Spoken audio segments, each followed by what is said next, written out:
Forbes India presents M Connect Season 2, powered by Marmo Solutions. Hello and welcome to Season 2 of Forbes India presents M Connect, ideas that build tomorrow, powered by Marmo Solutions. And I'm Radhika Sinha. Well, every iconic structure begins somewhere, not with concrete or steel, but with a thought, a feeling, a sketch, a first line. And that's exactly what today's conversation is all about. The first line, the moment where imagination begins to take shape. In architecture, that first line can come from an emotion, a memory, instinct, nature, or even a simple conversation. But very often it carries the seed of everything that follows. So joining us today are three architects with very distinct design philosophies, yet all deeply connected to the idea of thoughtful beginning. We have with us today Adreesh Chakraborty, founder and principal architect, The Earth Home, known for creating spaces deeply rooted in nature and emotion.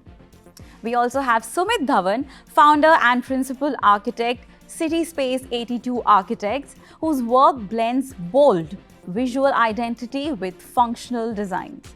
And last, we have Manish Mehta, founder and principal architect, Nouveau Design Group, celebrated for his restrained, timeless, and clarity-driven approach to architecture. Thank you all for joining us today.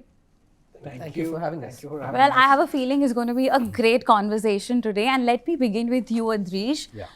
And understand what the first line truly means to you when you start a project and when you see a blank sheet, a blank canvas. What comes to you the first naturally? Is it the emotion, the space, or the environment? Way before the first line, we typically would go to the site and we would have a sense of the site and what the cues the site gives us. There'll be the program and the project, and a lot of that information is already there. So, what, at least that's my process. What usually happens is that there are these sort of a bouquet of ideas actually, which are kind of constantly going on in your mind. And then you pick them up and you're constantly kind of at the back of your mind, way before the first line even comes. You're actually kind of refining those ideas, testing them through thought processes, like the thought experiments that are going on. And then it's a very creative process, and then when you're ultimately drawing that first line, it's actually very loaded with all this information and all the, research that you've done over the years. And so it's a very loaded line, I would say. And that line itself has so many layers to it, and there's so much meaning to it. I mean, if I can give you an example, and it happens like slightly different for different projects. So for very complex programs, what ends up happening is that you kind of test a few things and then probably develops. But for like smaller projects, the example that I was giving you was this project in Goa where there was a set of 6 villas. And I just went to the site and I just got a download of what it's going to be like. And it exactly turned out like that. So it depends, what the project is and what the creative process is. But yeah, it's completely happening in your mind way before the first line even comes in. Well, that's a very interesting take. The idea that architecture can start with just a feeling even before it takes a physical form, right? Absolutely. And Sumit, for you, your connection with design has started from a very early age. You come from an architectural background and you've grown up seeing paintings and art and architecture, designs and stuff from a very early age. What was your first sketch like? And what about that moment when you drew something and you said it to yourself that, wow, this is really cool. And maybe this is not just a sketch, but this can be turned into something really great.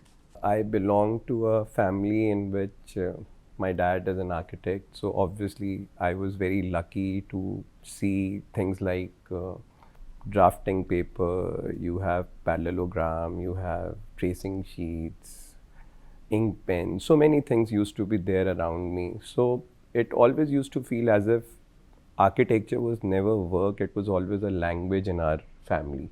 So as a child, obviously, having so many things around you, you feel, I mean, so blessed. And most of the kids would love to sketch. Initially, I also used to sketch a lot, but I would say my initial years of sketching had more of observations, but it didn't have deeper meaning to it. But slowly, gradually, when I started doing this still sketching, I mean, of the objects or of the nature, that was the time when things got a little changed and I started understanding emotions in architecture, or I would say emotions in sketching. For that time it was sketches, not architecture. And that was the time, I would say, when I started understanding the difference between art and architecture. I think architecture is not just lines on the paper. I would say it's life within those lines.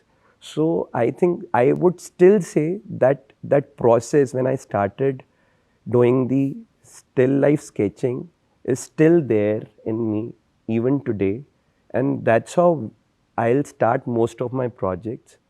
There will be an emotional vision to begin with, and that's how we will start the project. So I think I was very lucky. I got to see this, and that gradual thing kept on building up with me. I did my internship from Auroville. It's a beautiful place. I was from Delhi, but still I took a decision to go to Auroville, where a lot of people, I mean, international designers are there to design a city like Auroville, which is full of innovations, experimental vision. Having said that, I always wanted to do something which is practically possible in a high city, in a high density city like Delhi. So when I came back from Auroville, I ensured that I just don't want to replicate those things as it is in Delhi. So I started again translating things from Auroville which are practically possible in a high density city like Delhi. Okay, now let me come to you, Manish. Your work often feels very calm and uncluttered, and in a world where architecture is increasingly becoming more loud and attention seeking, how do you ensure that you're not including too many elements and you're not including that noise in your design? See, I've got a very old school of thought on how we approach design, I guess, where still I think the natural light, the ventilation, how the volumes, how the spaces come together, those are the actual heroes of the space. We use a very minimal palette, which is there, more of a purist in that sense. Then we feel that you don't need, once you have the spaces talking to each other, where you framed the different views. We try and do that each space is very different from each other. There are experiences that you can actually form when you move through any of the projects or any of the buildings that you're designing. Those, I think, take the higher ground in that sense, where you don't feel like the need of embellishing it with specific things to make it more grander, I guess. Great. And Adreesh, now coming back to you, your work shows a very beautiful, thoughtful relationship that you create with nature. So how do you work alongside nature and not treat nature as just a site to build upon, but then, your designs actually work around it? I think nature in itself is a very strong element, and without nature, we know that there is no life. And the oxygen that we breathe, a part of it, 50% of it comes from the trees and 50% of it comes from plankton, which is there in the sea. So every breath, first breath is from the trees and first breath is from the plankton. So we require to definitely work with nature. There is no doubt in my mind about it, and there's no doubt about it. Absolutely. So when you look at that, and you look at you as an architect in terms of the power that you have to impact change or to create change, by simple tools that you have.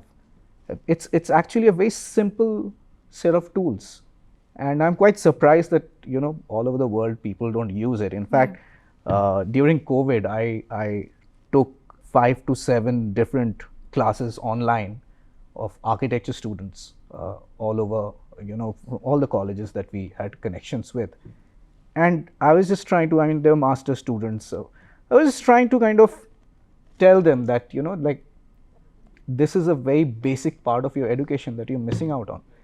The questions that would come were very strange. Like, people would ask me questions like, I'm from this village, I come from this village in so and so place, and we have a road coming through a forest, and the road is going to cut so many trees, but development is a fundamental right. Now, this very conflict that, yes, I mean, development is not a fundamental right, but development is definitely something everybody deserves to have. So this balance between development vis-a-vis, how do you restore or have nature around you, that is something I think an architect or a master planner or an urban planner is very suited and capable of managing. And I think that is where my urge comes from to Absolutely. to Like balance. work alongside nature and not Yeah. overpower it, right? Not overpower. I mean, we are part of a cyclical system. So, I mean, you have to understand that you're part of the cycle. Yeah. So if you kind of suddenly get this point of view that, no, I am more powerful than the cycle itself, then ultimately there'll come a time when, there'll be a critical point Yeah. where the cycle will break. And, there's very small examples of this, like, barren wastelands. I mean, one is the Yellowstone National Park, completely got barren. And this is not the only example, there are other examples also. And they just reintroduced wolves in it. And within a span of 10 years, the river started flowing. I mean, just getting that cycle back intact, just restoring that cycle. So we are a part of that cycle. We have to understand that. Though human civilization today is 8 billion people, maybe going up to 10, 11 billion people. But somewhere or the other, we require to remember that, our impacts are creating deserts. Our impacts are creating, sea without any sea life. So this really requires to come to a place where we, all of us as architects, planners, politicians, all of us require to imagine first. I say this a lot, like if you see science fiction is something which helps people imagine a future, which we are all working towards right now. There's a common future imagined by these amazing creative people like Asimov and all, which if you look at the way things are going, it's towards a science fiction future.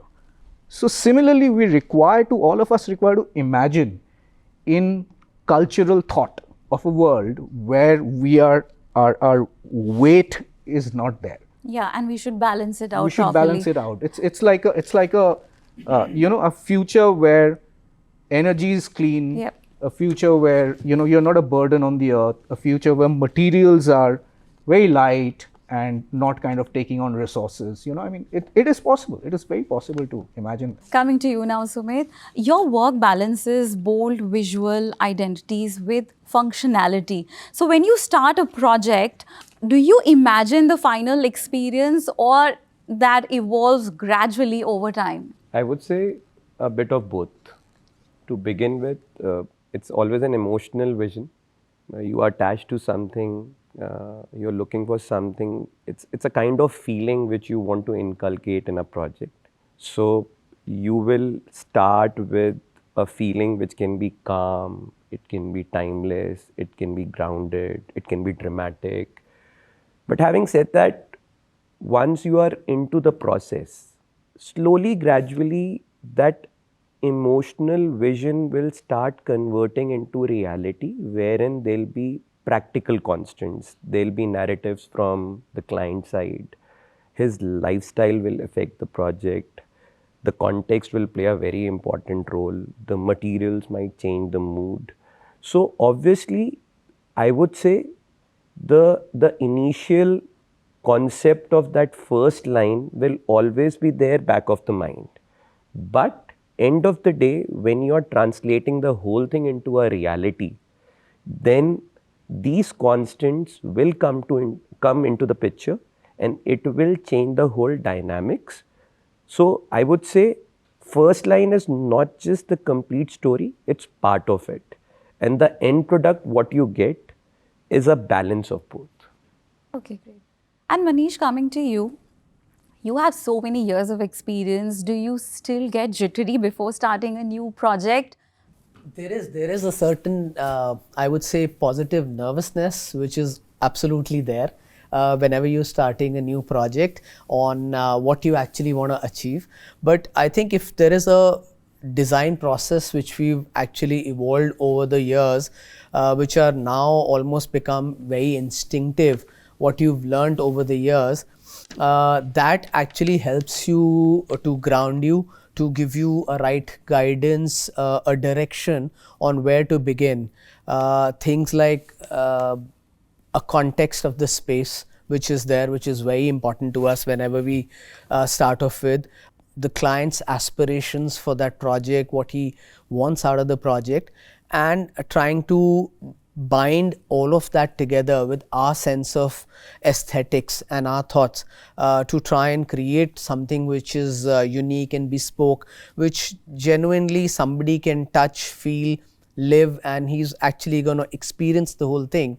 All of that is something which gives us the direction to keep moving. And that initial nervousness then moves and gives way to working more towards that project to achieve it. Well, yeah, very interesting. And now coming to you, Adreesh, many architects also talk about getting the first idea right and they have that extra pressure on them. How much time do you take, or do you trust your instinct immediately?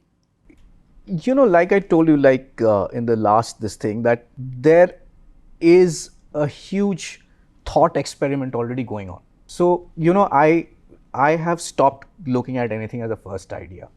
We know we are architects, so we are generalists by nature. By generalist, I mean that you are looking at history, geology, sun movement, client's requirements, site, engineering, structure design, plumbing. I mean, the whole gamut of things that you have information on, experience on, you know, understanding on. So when you look at a first idea per se, I mean, it's not really a first idea. You are essentially a conduit through all the information that you have kind of assimilated throughout the years. You know, when this site and this project presents itself, you know, this conduit kind of gets ideas and kind of comes onto the site in your mind as a thought experiment. And then you test it out with various things, you know, I mean, with various sort of ideas and various sort of, and when it finally, say, comes on paper, you are not really putting a first idea in place.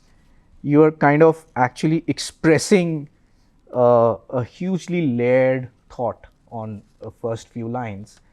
And then what, you know, we as a studio do is that, you know, we always, we have designers, architects who are working with me for a very long time.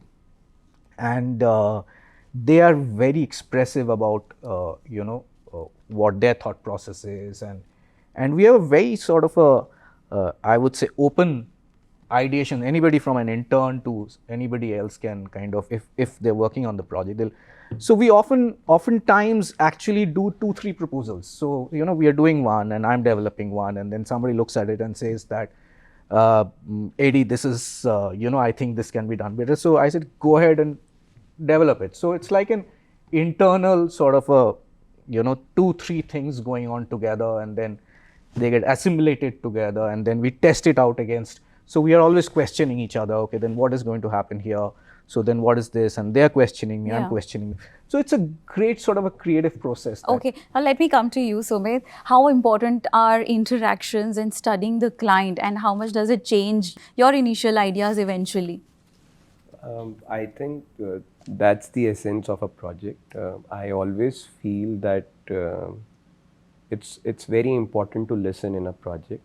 And when I say listening, because as I mentioned earlier also, majority of our projects would be residential. We as architects have to play a role of translator or a tailor, as I again mentioned earlier. You have to listen to them. You have to ensure that what is their lifestyle, what is their requirement. Obviously, there'll be a lot of things which you as an architect would love to do within the project. But before that, you have to ensure that what project want for the project is more important than what your personal aspirations are. And that is where our practice would be a little differentiated. I mean, again, I like to give you an example that we did a project for a client wherein we stayed with that client for 4 days. We literally stayed with him. It was a very important project, and I always used to feel that it is very important for a client, though a typical process would be to listen to them for maybe 2 hours. So my first meeting most of the time would be very elaborate, but this particular case was very interesting wherein we stayed with the clients for almost 3 to 4 days, and literally starting the day with the breakfast till the end, how they are almost going off to their bed. Throughout, we made sure. And why 4 days? Because it could have been done in 1 day. Because sometimes every day is a little different. You tend to do a little different. So we were there together in their house. We didn't go for a holiday. We stayed together with them for 4 days. And it was so mesmerizing for me as an architect. I literally felt I'm designing for myself now. That's how the time came when we understood how important the physical context is important, but how important the human context is. So I think slowly, gradually, our practice is now shifted from our personal focus to the client focus, and eventually doing something which has got a balance of both. So again, yeah. And Manish, coming to you, if you look back at the first sketches you made 20 years ago, what would you say has changed over the years? See, as a start, I think when we normally do that, we made it a process in our office where when we start a project, the initial sketches are done. We keep revisiting those sketches to see if the progression of the design is in line with that, or if we've put on a new direction. So when I talk about the first set of projects that we did, when I look back right now, I think the germ of the thought and the idea was very much there, and the kind of projects that we've done and how we've gone about doing it is, I think, a very good progression from where we had actually started. So I think it's a nice learning with each project, with each person that you meet, each client that you interact with, that helps you grow. And I think the start point where we started off till now is still the same. I still remember my first project was a residential one. It was for a very small family of 4 people, and it still has the basis. We used exposed brickwork is what it was, and first time very excited, did a spiral staircase for that project. I stood there, got the whole formwork done in front of me, and saw how that came about it. So small things like that you remember on where you'd started. It was a very clean building with natural materials being used, and I think we've tried to improve it over the years and still keep the essence as we've gone along. Very, very interesting. And now, gentlemen, it's time for our very fun segment. It's called the Quick Take. Short answers, quick answers, and just one word or maybe one line answers, right? So let me start with you first, Adreesh. My first question: what's one element of nature architects should never ignore? The sun. Great. And a building that made you stop and simply feel and not analyze? The Kailash temple, yeah. Okay. One architectural rule you secretly enjoy breaking? Not to be cool. Okay. If architecture could solve only one crisis for humanity, what would it be? I would say sustainability. I mean, they have a huge amount of power to change the world. Great answers. Now, quick take from you, Sumit. Sketch by hand or design on screen, which feels more honest to you? Always sketch. Okay. One space from your childhood you still carry in your design memory. I would say sitting under the trees, a cluster of trees, I would say. That's sweet. What does luxury in architecture mean today in one line? Ease and comfort. One design trend you think architects need to move on from? This concept of putting everything on social media. I mean, Okay. That's very disappointing to me. Okay. Designing for social media, I would say. Okay. Manish, your turn now. Do you deliberately design minimally, or is that simply your instinct? I think for me, instincts are something which is developed over a period of time with your experiences. So now, what experiences that I've gained over the years, at the back of the mind, they become my instincts of today for my new projects. Okay, what's harder, knowing what to add or knowing what to leave out? I think with our thought process, knowing what to add is more difficult. Great, and one material you could work with forever. If I can say two, it'll be wood and exposed concrete. Great. Last question. What's the first thing you notice when you enter a new space? I think what I search for, what I look for is the stillness and the calmness of in a space. Although it's difficult to get, but that's what I'm searching for. Well, it's been a really fun segment, the quick take. Thank you so much, Adreesh, Sumit and Manish, for sharing your journeys and also your perspectives on art and architecture. Thank you. Thanks for having us. Well, what a fascinating conversation this has been about not just architecture, but the emotions, the instincts, memories, and experiences that shape it. Because before every structure changes a skyline, it first begins as a thought, a sketch, a first line. So thank you so much for watching M Connect, Ideas That Build Tomorrow. Until next time, keep building ideas that shape the future.